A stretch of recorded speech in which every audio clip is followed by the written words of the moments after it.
Hello, online world. This is Off the Record with Migs Bustos in collaboration and in partnership with PinoyLiga.com and Podcast Network Asia. And today we are live again on our Facebook page, found at the PinoyLiga.com Facebook page. And right here, today we are going to talk about the PBA bubble as we talk to two PBA players on their preparations. Kung paano na nga ba, initial thoughts and comments, initial reactions on learning that the PBA is back. And at the same time, bago po natin i-introduce ang ating mga guests for today, currently, the NBA is underway. Check ko lang ang scores. Ngayon, currently po, lamang ang LA Lakers, 60-55, 47 seconds left in the second quarter. The Los Angeles Lakers lead the series 2-1. And kahapon, panalo ang Miami Heat 3-1. Make that a 3-1 na ang kanilang abante sa series. And they won 112-109 behind Tyler Hero's efforts with 37 points. And currently ngayon, kung nagsiswitch kayo ng channels, nagsiswitch kayo, kung meron kayong NBA, nasa Facebook kayo, tingnan muna natin ng konti kung sino ba ang lamang. Yun na nga, 60-55 lamang sa halftime ang LA. Tingnan muna natin ang box score kung sino ang leading scorers for both teams. For Denver, it's Jeremy Grant and Nikola Jokic with 10 points. At the same time, Jamal Murray has 16. Para sa Los Angeles, wow, Dwight Howard, 11 points and 10 rebounds so far after 24 minutes of play at siya ang leading scorer. No, sorry, check that. Nag-refresh lang. Anthony Davis is the leading scorer with 19 points and LeBron James with 14, 4, and 5 so far after 24 minutes of play. Now, speaking of the NBA bubble, pumunta na tayo sa PBA bubble. We have two very special guests for today. Maraming salamat for taking your time off and to join us in this podcast right here at Off the Record Facebook Live. Introducing our first guest for today. He is a former UP Fighting Maroon and the point guard right now for Blackwater Elite, Dario. Sup, Jegs?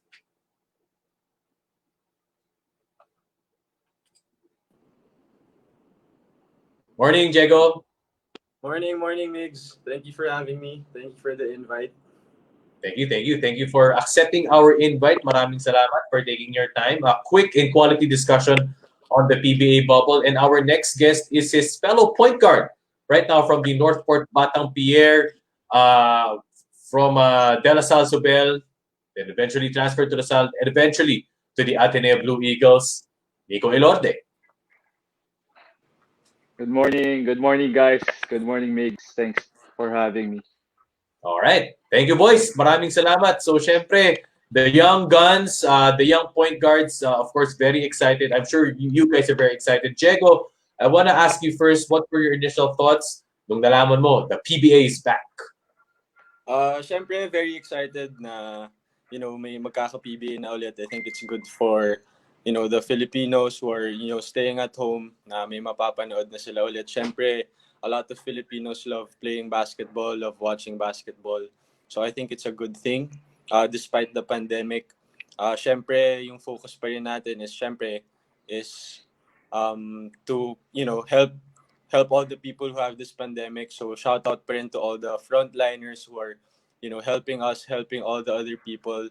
They're saving lives. So sila talaga yung true heroes of the day. Nico, nung nalaman mo, babalik ng PBA. And congrats pala sa'yo, bro, on your new baby. Congrats. Thank you. How was it? How did it all come about? Sa akin yung nalaman ko,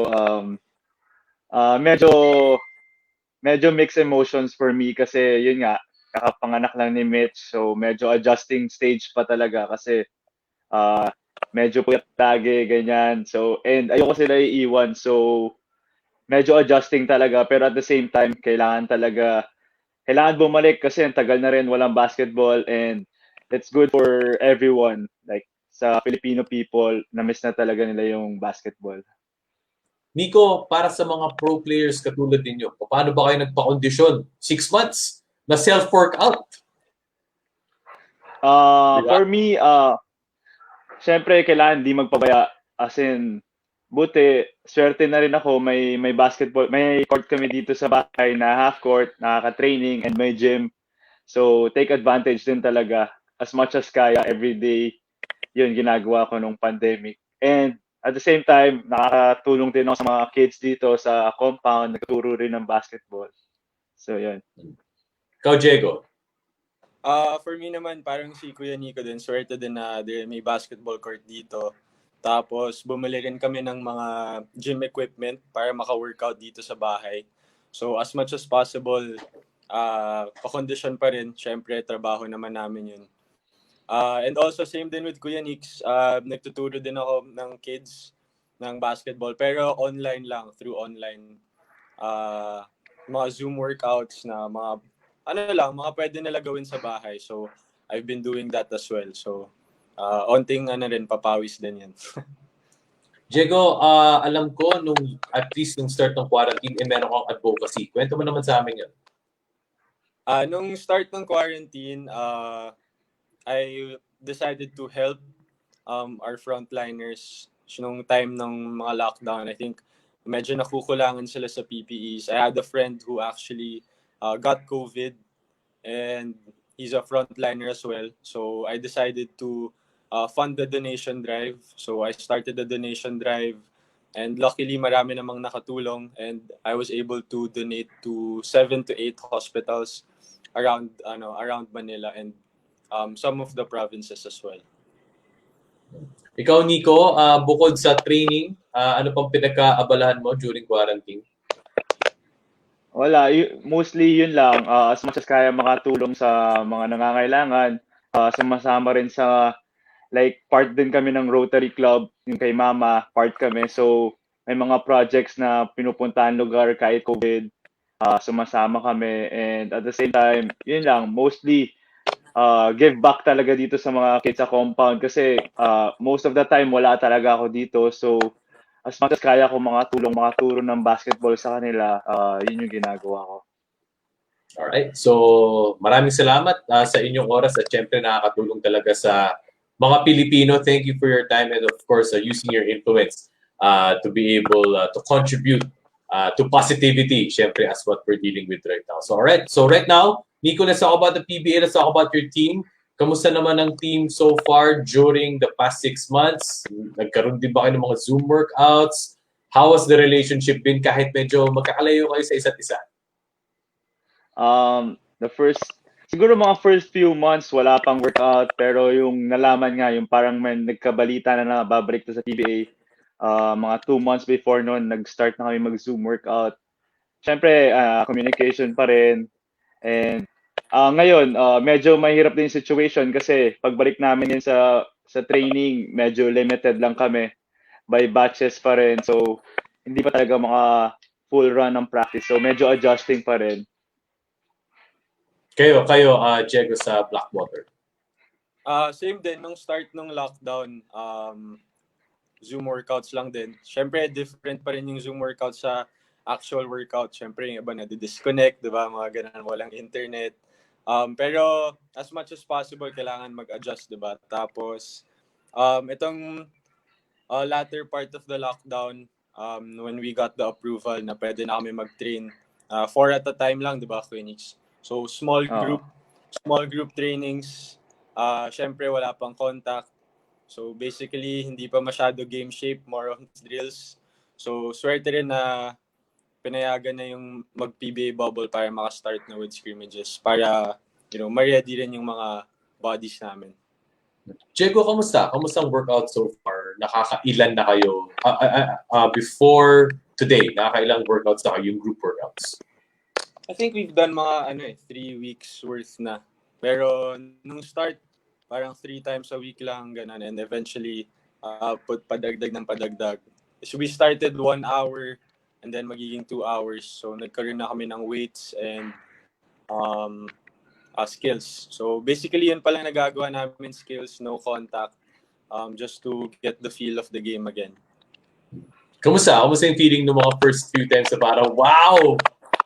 May gym na ulit. Teammates ko, makikita ko na. Well, syempre, meron naman court dito. So, medyo, yung iba, syempre, sobrang excited pagbalik kasi first time nila makahawak ng bola ulit. First time makashoot. Pero iba pa rin to train with the teammates.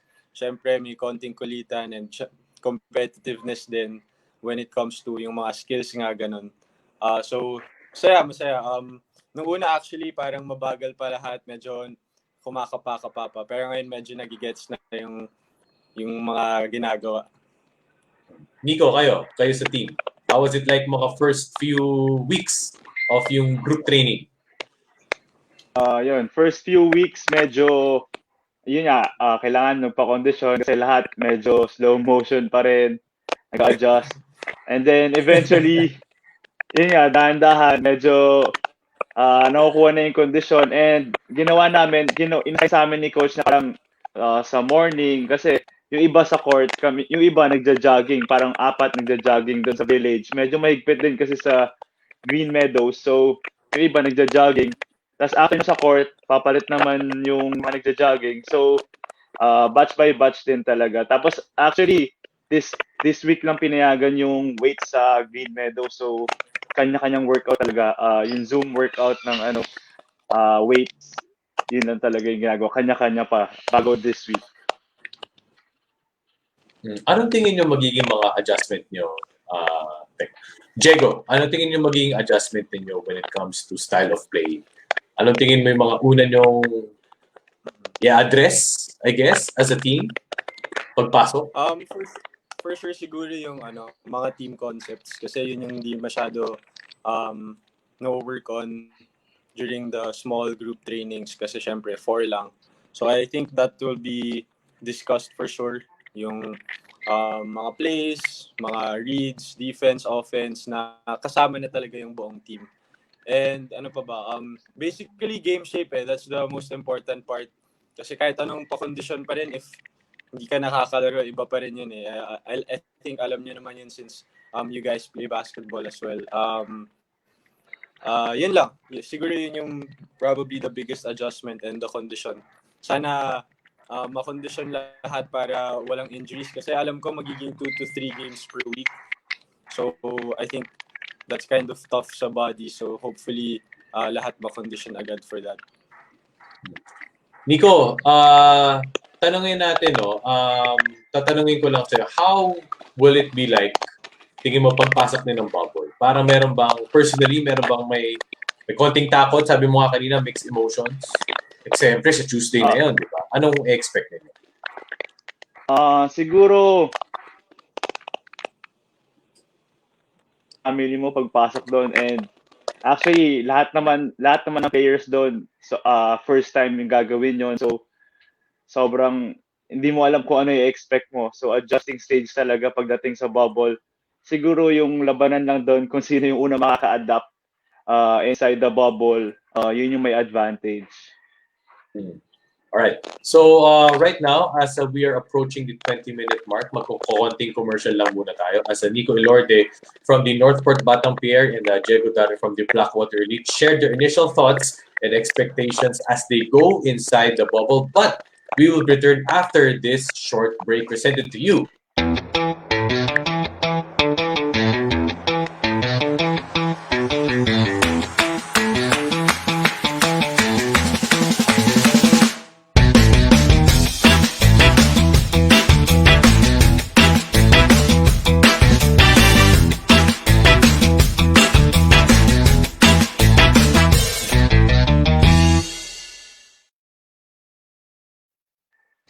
So that was, again, this podcast, this Facebook Live is presented to you by Kickstart Coffee. And as we talk to Nico Elorde and Diego Dario from the BLACKWATER ELITE on their initial thoughts on the bubble and paano ba sila nagpa-kondisyon during this quarantine. All right, now let's talk matchups. Diego, BLACKWATER, of course, it's no question that it's been in the cellar for the past couple of seasons. But right now, how do you think the Elite can be competitive during this restart? Well, we have a new coach under Coach Nash now, so he believes that we're a young team. I think may advantage naman kami when it comes to being young, especially here in the bubble. Siyempre, fresh legs pa, young legs. Medyo mas kakayanin pa siguro, hopefully. And I think under Coach Nash, we're under good we can play well, we can compete for sure with all the other teams. We just have to, trust the system, have to work together para, makakompete kami with the other teams. How is it so far? I'm not sure. I'm sure. Sorry, correct. Check that. I'm sure that you have expectations, Diego, with Coach Nash. Nung UP ka, nakalaban mo si Coach Nash, di ba, sa FEU as a coach? Yeah. Yes. How is he like? How have you nagkaroon ka na ba experience playing under him before? How was he like, etc.? What do you expect from Coach Nash's leadership? Well, playing against their team in college, I knew Huwag mo na kayo maingay. because his teams were always competitive. The FEU was always in the Final Four. Even though now, they didn't really have mga blue chip recruits or mga big names, but they're used to developing players. That's what they bank on. They develop players from the bottom going up. So that's what I like about him. And he's very empowering sa players. He wants players to lead. He wants players to, make decisions. And he really gives different opportunities to different players. So he really wants the team to work together. And the culture is, becoming better. Everyone works hard. Everyone wants to compete, even in practice. So I think that's a good sign. And under Coach Nash, I think will be very competitive this season. All right. So for Northport, Nick's checking if you're good. Sige lang. Nico, are you there? Hello. Ayan. Hello. Sige. All right, Nico. All right. So Nico, for Northport, slowly getting there, slowly getting up. Of course, with a great season. The last time out.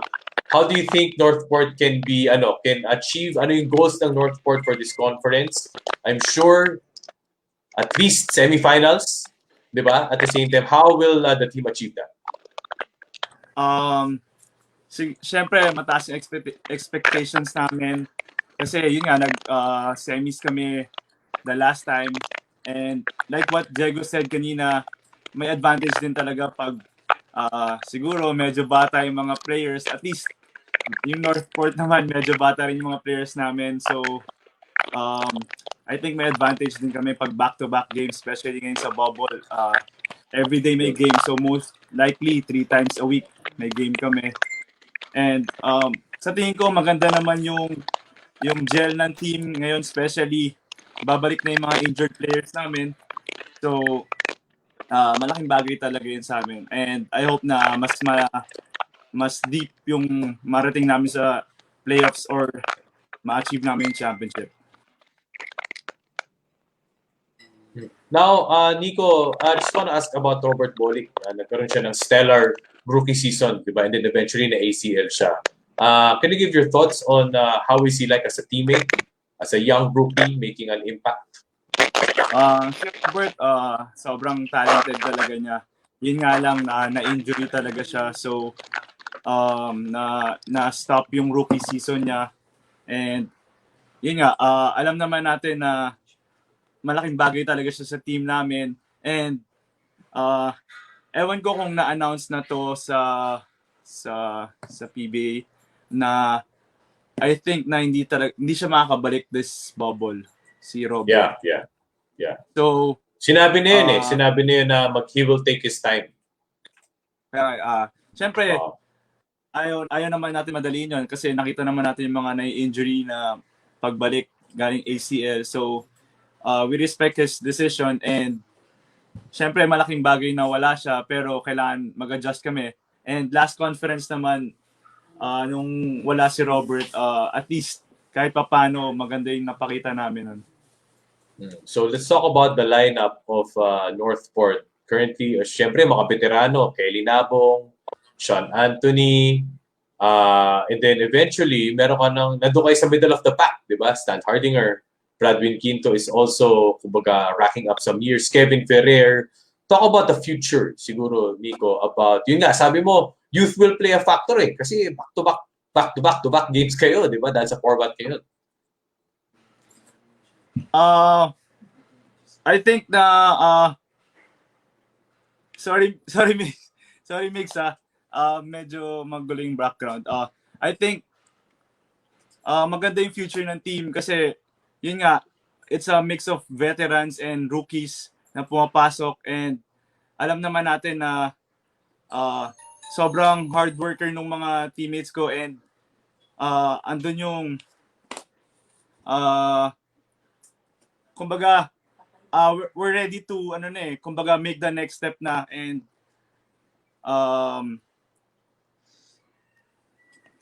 sorry. Okay Sige, na. okay na. Sige, so ready to make the next step. Northport Knicks, okay lang. All good, bro. All good. For Blackwater, Jegs, it's the same thing. Diba? Relying on youth. Okay, so let's just kind of run through some of the key names. Siyempre, Macbelo, Ed Bakiwag, yourself. Who else? Mike Tolomia, Desiderio, naging ka-teammate mo yan sa UP. How will the lineup be, sabi nga ni Nico, next step? Diba? How will this lineup make the next step, diba, in this conference? Well, under syempre Coach Nash's guidance, we're a guard-heavy team. So for sure, we're gonna be running. We're gonna be using the guards a lot. Pero also we have veterans like sila Kuya KG, KG Canaleta. He's been very great for us when it comes to guiding the young ones in terms of making decisions, and all the other coaches gina-guide naman nila yung mga players. They're very detailed when it comes to guiding them. We also have Maurice. Hopefully he can join us in the bubble. He's still in the States. I think he's hahabol yata siya.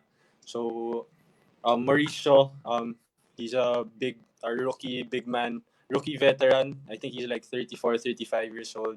But I think he's going to be a big help for us, especially now in the All-Filipino Conference.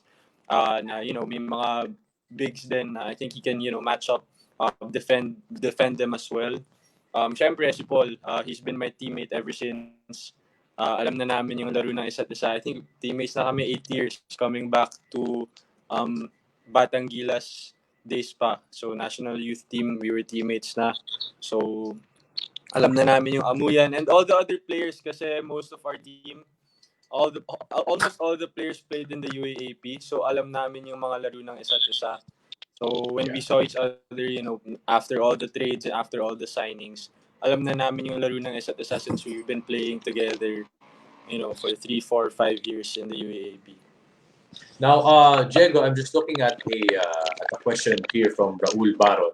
Ang tanong niya, how safe is the PBA bubble? But I think upon reading your question, Raul, is I think ang makakapagsagot din talaga is ang officials, ang commissioner. Pero siguro I will kind of maybe if you want to answer this, Diego.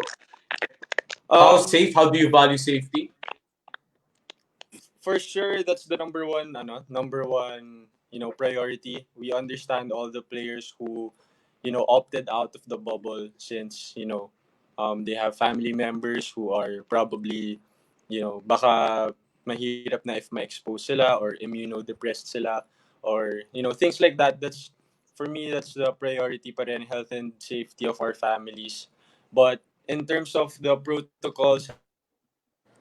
health protocols, I think the PBA is doing a great job of helping us get tested, making sure all the health protocols are followed. So when we get to the bubble, same thing then. We just have to follow the protocols. Medyo malaki yung fine So pag hindi mo sinunod yun, malaki yung fine. So I think all the players will follow that for sure. So hopefully it goes well. Hopefully walang mangyari doon. I'm sure the PBA has laid out their plans and ready na for the PBA bubble. Now, Nico, I will ask you follow-up question. Follow-up question is as a young dad, diba? Yun nga, what goes on through the minds of PBA players? Siyempre, when you're starting a family, may baby ka, si L.A. Tenorio, kakapanganak lang din ng baby niya. Diba? So yung ganitong sitwasyon, very unique eh. Diba? Ano yung mga iniisip niyo? Pwedeng may worries? Sobrang kumbaga mahirap na situation for us, especially mga bagong parents sa PBA, yung may iiwan na, syempre lahat naman tayo may iiwan na family, and before I leave, gusto ko kausapin yung like buong family na parang hindi lang ako yung magpupunta sa bubble. Kumbaga, kailangan gawin nyo rin yung part nyo kasi eventually like knock on wood naman may mangyari sa inyo or kung kanino man. Siyempre, once na may nangyari sa inyo, I need to go out. And once I go out, hindi na ako makakabalik sa bubble. So, parang lahat affected talaga. So, parang it's a team na parang family. Yung team mo, family rin. Kumbaga, kailangan lahat kayo nag-work together. Alright, so recently, Diego nag-announce sa mga veterano, sila Kelly Williams, sila Sanitos, Diego and Nico rather, nag-announce sila Kelly Williams, Sanitos, and PJ Simon na magre-retire sila. Just wanna ask Nico, with more years siguro compared to Diego in the PBA, what was it like going up against them? And then Diego, I will ask you next. Siyempre, I gain a lot of experience from them. And like sila Kelly Williams, former MVP, PJ Simon, yun nga, sobrang gagaling na mga veterans. And yun talaga yung nilulook up namin players. And syempre, ganun yung gusto namin mag-end as a player. Gusto namin makatagal sa PBA and achieve what they achieve and maka-retire ng kagaya nila. Go, Diego, thoughts on the retirees?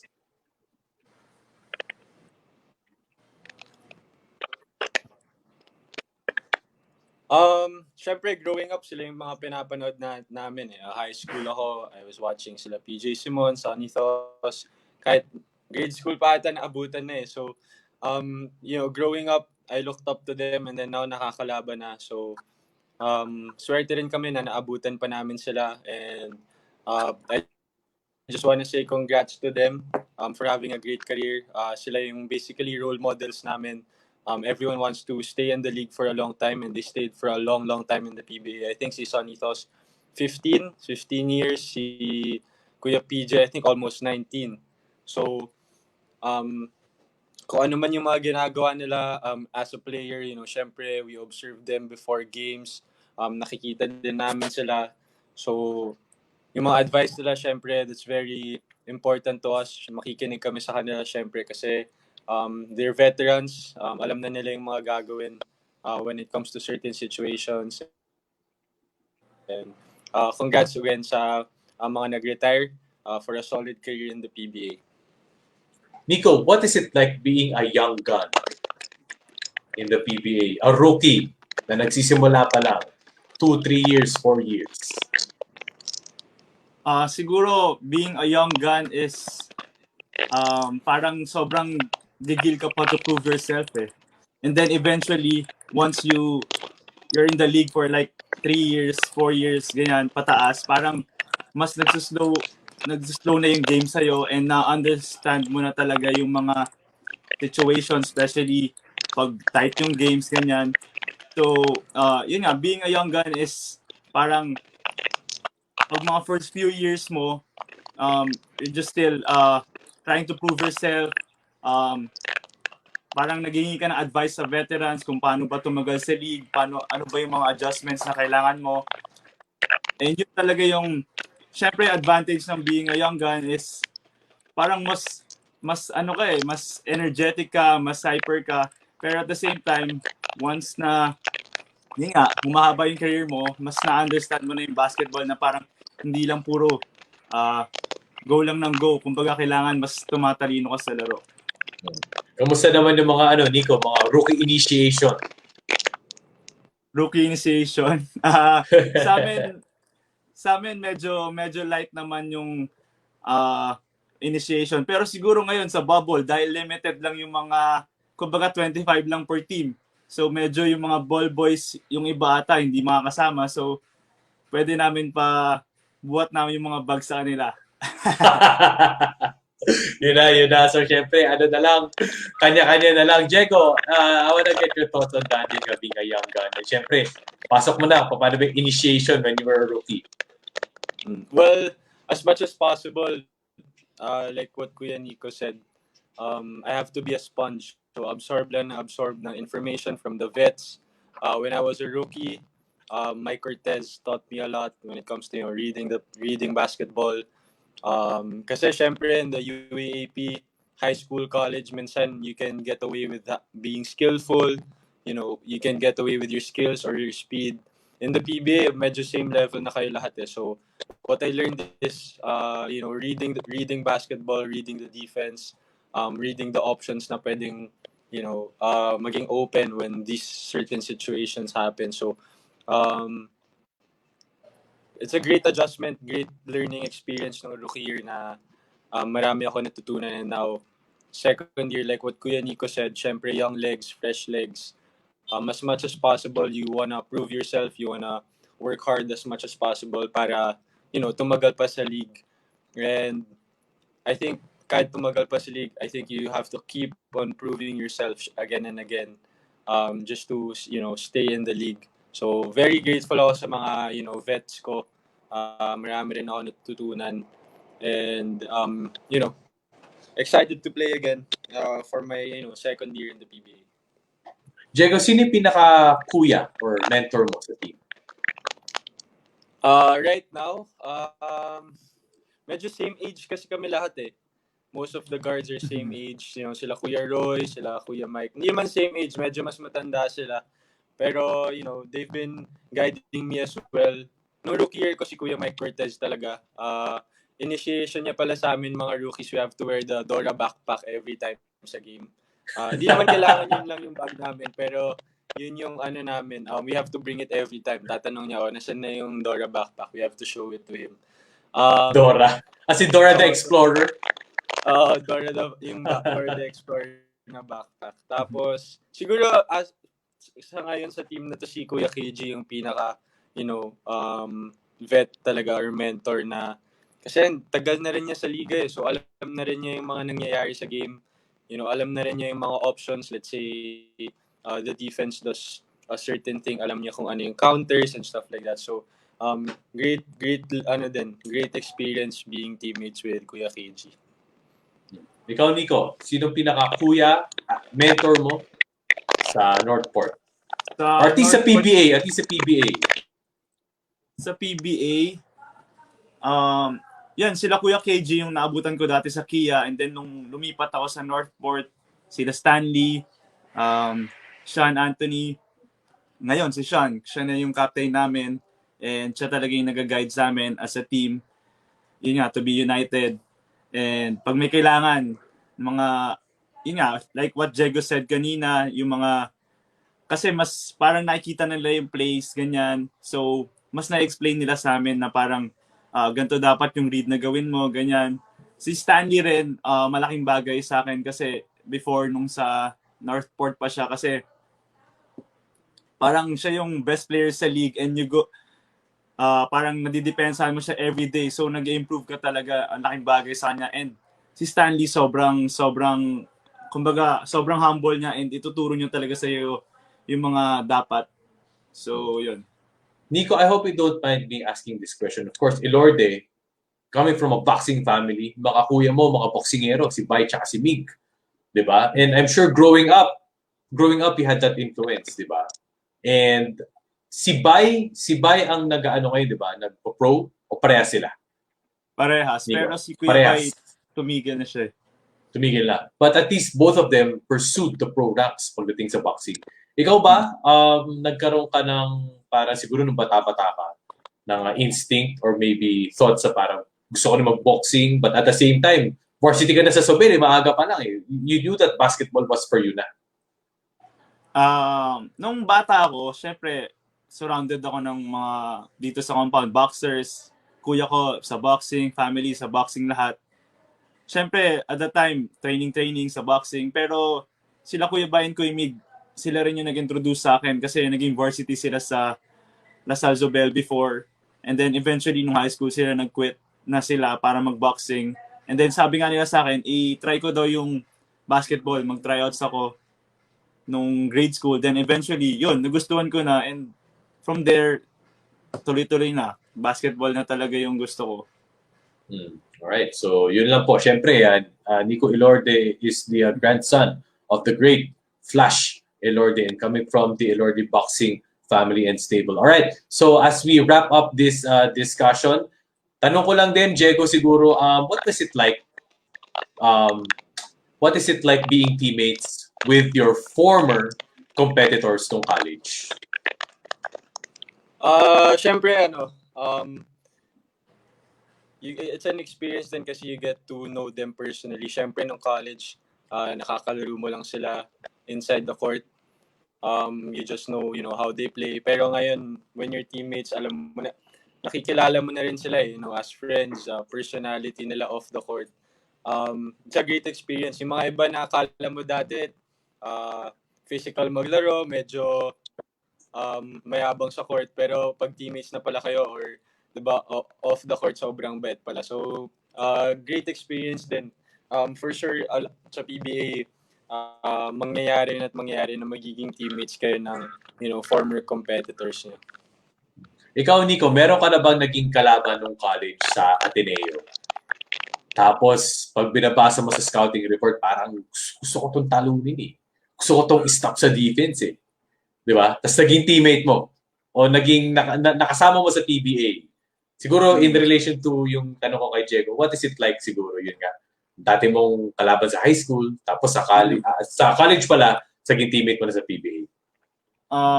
Sino ba? Marami yata. Physical maglaro yan si Nico eh. Physical yan eh.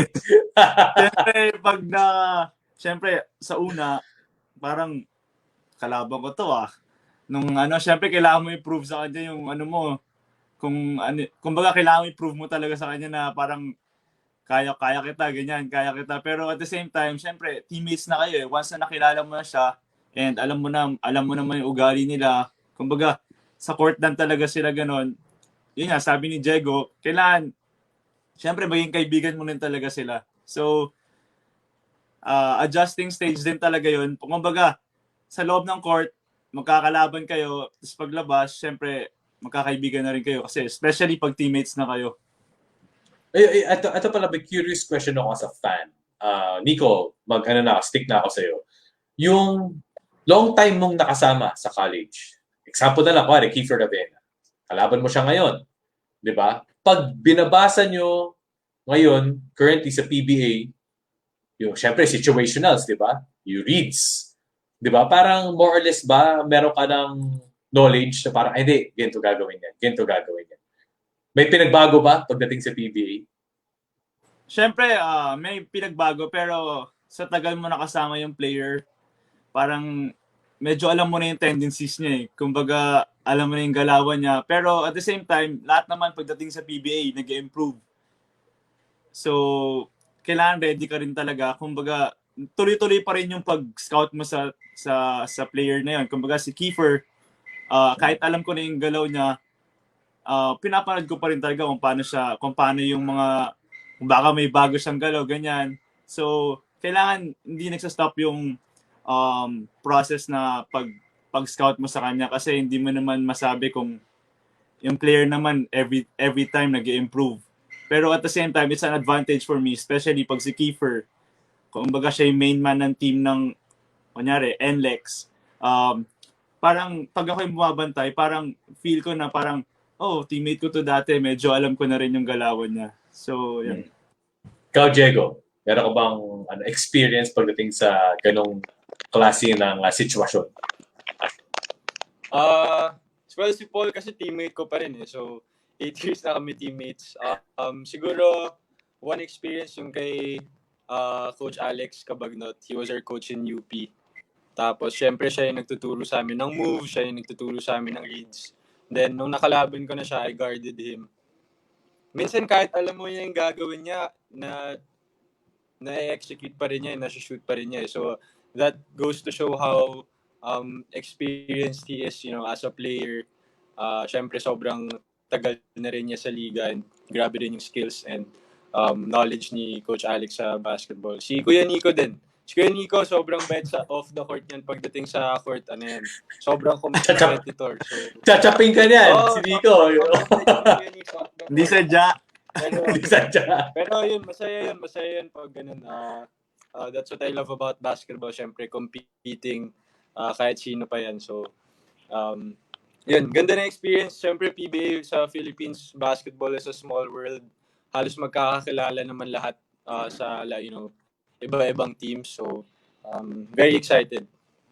Isn't it surreal, Diego? Of course, Alex Gabaganat works as a coach or consultant. Eventually, the next day, kuwari may practice kayo sa UP, the next day, may game sa PBA, sa Araneta. Kalaban mo na siya. Well, syempre, like I said, siya nga yung mga nagtuturo sa akin. Actually, siya din yung isa sa mga tao na push sa akin to go into the draft. Syempre, I work with him. He helps me work on my game. And then, nung last year ko, when we got to the finals in the UAAP, he was a very marami siyang advice when it comes to the game, confidence and all that. So, same thing when I got to the draft. Sabi niya, just go for it kasi you came from, UAP finals. I played well naman. Sabi niya, just go for it. Nothing to lose naman when you go to the draft. So, eventually that, got me here, second year na in the league. All right, so let's talk about leadership as one of our parting shots and final thoughts.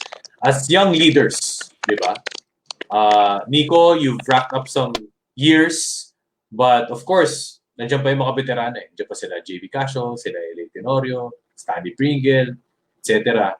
What are your, kumbaga, parang, what do you aspire to be eventually, Nico? Siyempre, point guard yan ang quarterback sa court, di ba? Paano mo din-develop yung leadership mo at a young age? Eventually, syempre, gusto mo rin maging captain ng team.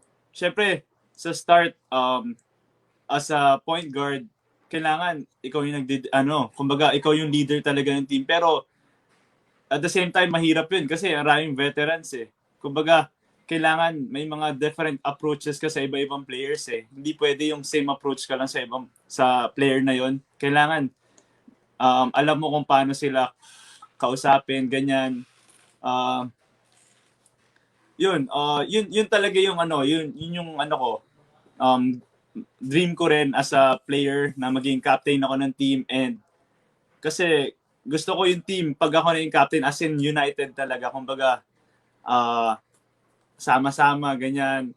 Syempre kailangan marunong ka rin kasi as a point guard, yung Phil-Ams, yung Philippine, yung locals, kailangan hindi pwede yung approach mo sa local player, same approach ka sa mga Phil-Ams. Hindi yun gagana. So kailangan marunong ka makisama. Paano ba? Paano ba usually? What goes on, Nico? Ano yung mga tingin mong similar, mga pagkakaiba, yung mga approach sa import, sa Phil-Am?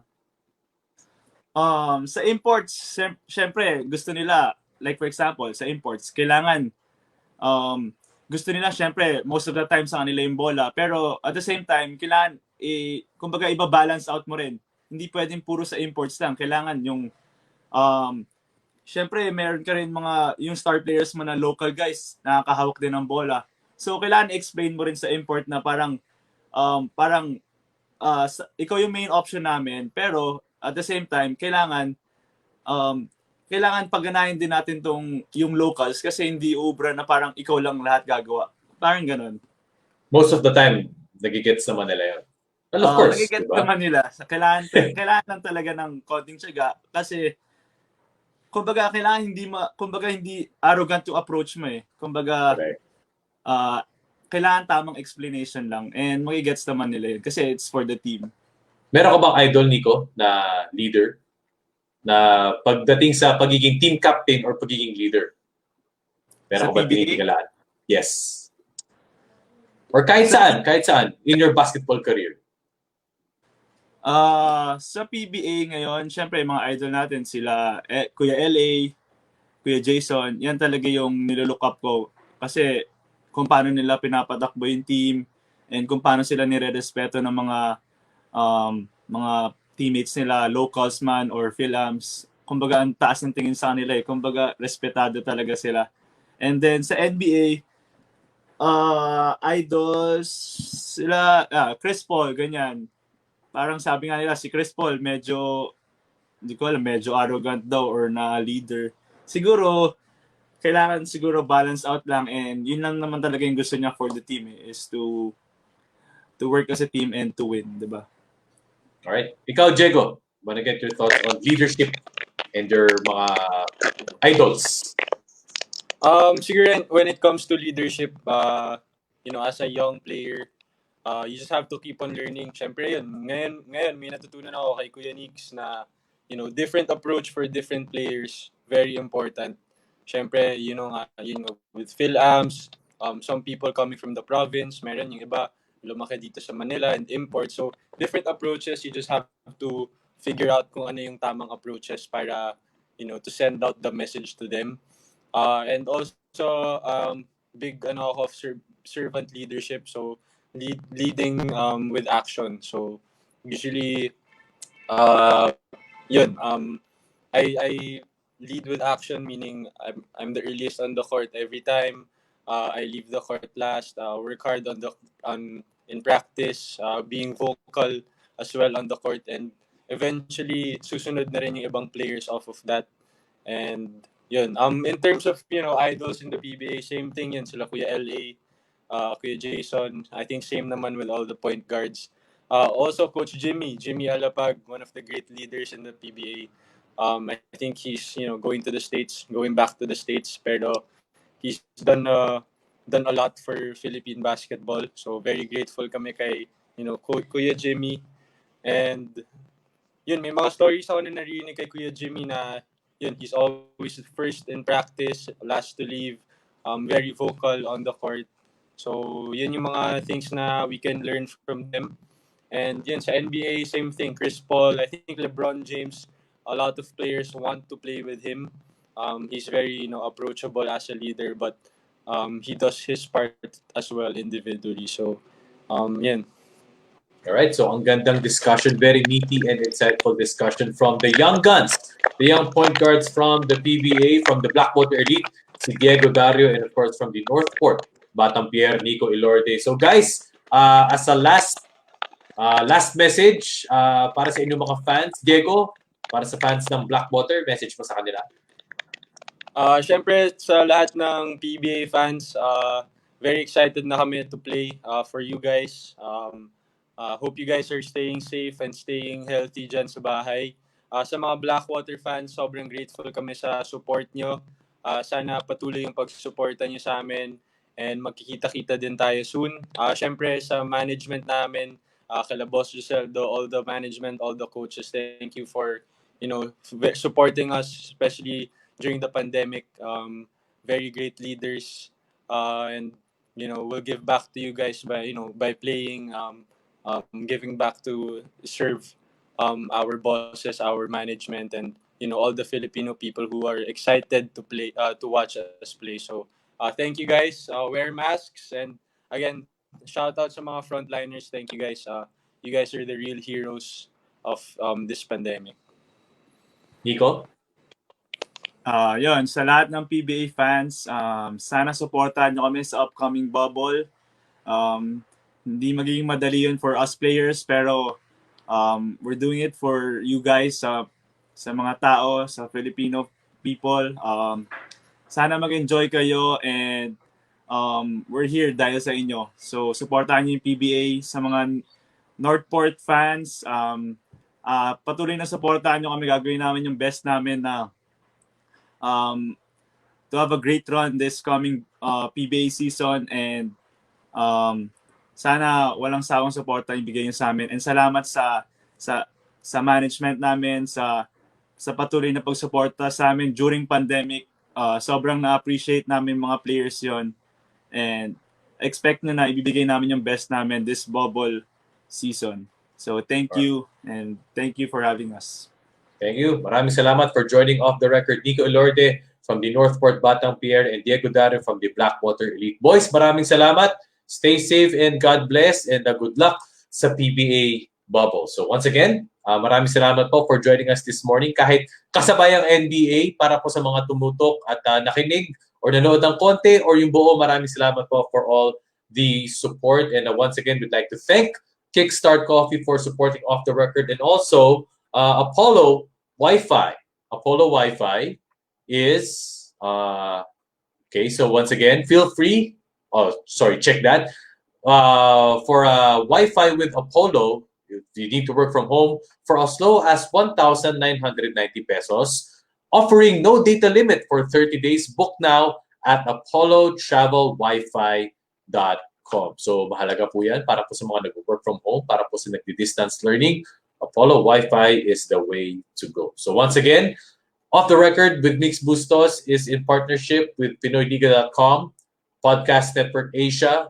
Big thanks to Kickstart Coffee, LGR Athletic Wears Inc., and of course, Apollo Wi-Fi, and sa lahat po ng sumusuporta. Society, magpa-plug na rin po ako ng Scoreboard. I upload daily vlogs, daily videos on NBA Scores Daily. So check out Migs Bustos on Facebook. So currently po ngayon, teka, sige, kuha tayo ng konting update.